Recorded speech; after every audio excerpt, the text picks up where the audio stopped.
আইসিটিটা আপনি মানে আপনি নিজেও ব্যক্তিগতভাবে আপনি মানেন না, কিন্তু আজকে যে হাসানুল হক ইনুর যে 10 বছরের কারাদণ্ড দেওয়া হয়েছে আইসিটিতে, তো সেই রায়কে উনি প্রহসনের বিচার বলছেন, কিন্তু ওনার ভয়েসও তো আমরা শুনেছি শেখ হাসিনার সাথে উনি কি বলছিলেন।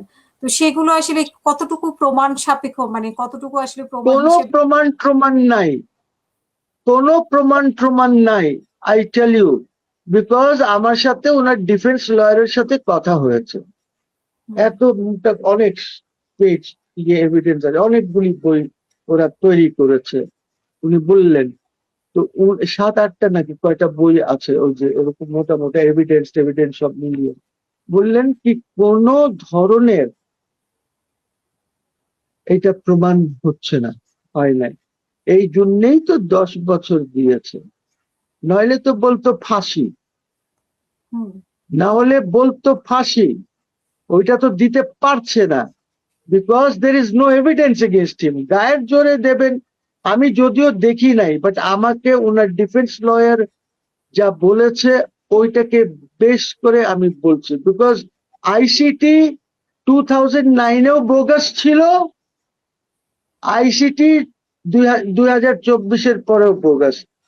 তাহলে তাদেরকে যে আমি ফাঁসি দিল, যাদেরকে মানে জামাত ইসলামী যাদেরকে ফাঁসি দিল, তাদেরকে কোন প্রমাণের ভিত্তিতে ফাঁসি দিল?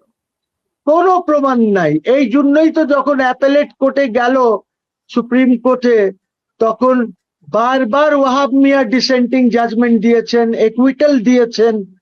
উনিও তো ইজ আ বেটার জাজ দেন দোজ জাজেস, সিনা মিনা সাথে, হি নোজ বেটার ল। উনি তো দিয়েছেন, খালাস দিয়েছেন। তো উনি কি এত বেকুফ ছিলেন যে একমাত্র জজ যে ডিসেন্ট করতেছে? এই জন্য সিনহা তার বইতে লিখেছে যে আমি ওনাকে সরিয়ে দিলাম, বেঞ্চ থেকে সরিয়ে ওনাকে আলাদা একটা বেঞ্চ করে দিলাম, আমি ওই বেঞ্চেই রাখি নাই যেখানে এইসব এদেরই হচ্ছে। তো আমি তো সবসময় বলেছি, তুমি জানো বা জানো না আমি জানি না, আমি কয়েক বছর আগে when I was in America, তখন আমি কনক সারওয়ারকে একটা ইন্টারভিউ দিয়েছিলাম। ওই ইন্টারভিউতে আমি বলেছিলাম that this was judicial murder. আইসিটিতে যা হচ্ছে it is judicial murder. 2009 হয়েছে বিকজ আইসিটি তো কোনোদিন কনস্টিটিউটই করা হয় নাই 2009-এর আগে।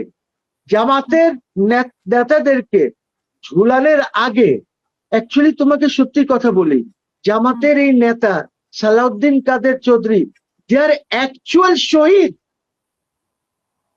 যদি তুমি শহীদের ডেফিনেশনে যাও, তারা শহীদ।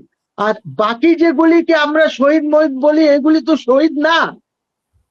তুমি কোরআন শরীফে যে শহীদের ডেফিনেশন আছে, ওই ডেফিনেশন অনুযায়ী কিন্তু এরা হলো শহীদ। এই নিজামী সাহেব, যাদেরকে ফাঁসি দিয়েছো তুমি, যাদের সাথে অন্যায় করেছো। সো কোয়েশ্চেন ইজ যে আর আমরা এই অন্যায়টা চাই না।